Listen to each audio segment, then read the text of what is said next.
Welcome to the United States, the world's greatest democracy. Nay, the world's greatest nation. How can I support such a statement? I can't. Let me tell you why. We are the greatest country the world has ever known. Donald Trump. The United States is the greatest nation in the world. Hillary Clinton. The United States is the world's greatest democracy. Barack Obama. The United States is the greatest democracy ever. George W. Bush. My fellow Americans, our house is the greatest democracy in all human history. Bill Clinton.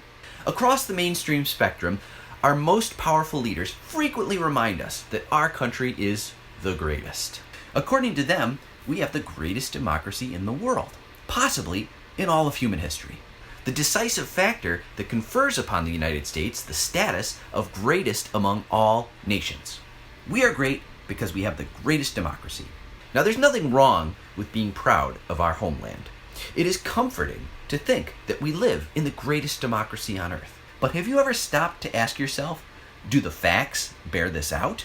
In reality, it's pretty hard to make that case. There's an organization called the Democracy Ranking that attempts to make an objective comparison.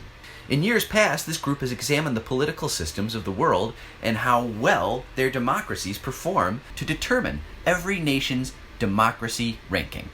So if the United States was indeed the greatest democracy in the world, we should rank number 1 on their list, right? That's the idea. But according to the democracy rankings of 2015 and 2016, the world's greatest democracy is actually Norway. Norway's then followed by Switzerland, Sweden, Finland, and Denmark. Scandinavia almost runs the board. But the US at least made the top 10, right? The US did not make the top 10. For 2015 and 2016, the United States ranked 16th, down 1 from 2014. Well, okay. Maybe the Austrians who run the democracy ranking aren't so keen on the state of our union. No problem. Are there other metrics that we can look at? Another way to determine the health of our democracy is participation.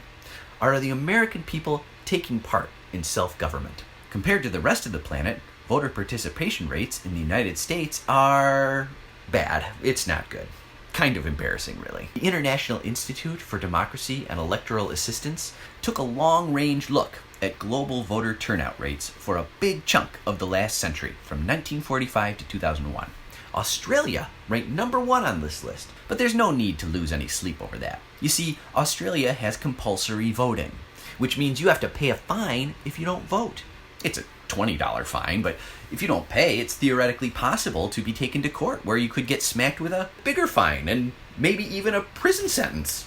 Technically, the jail time would be for failing to pay the fine, not for failing to vote, but I find this particularly amusing, contrasting their system to what we have in the US. In our country, you can have your vote permanently taken away if you go to prison.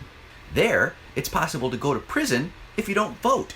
Long story short, that's the reason Australia has 94.5% voter participation. Now, I know you're probably itching to find out where we end up on this other list. I already psyched you out with that democracy ranking list, so you may have tempered your expectations a touch. If you did, you were right.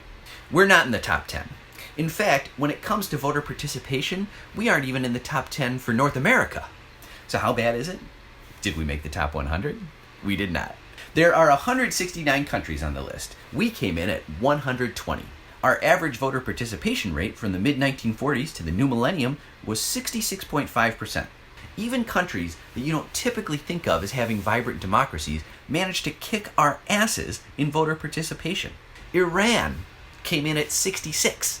We already discussed an even more important measurement of our nation's democratic health in another TikTok. Does the majority have control of the American government? According to the Gillens and Page study cited in that previous TikTok, the answer is no. The United States is primarily run by and for rich people.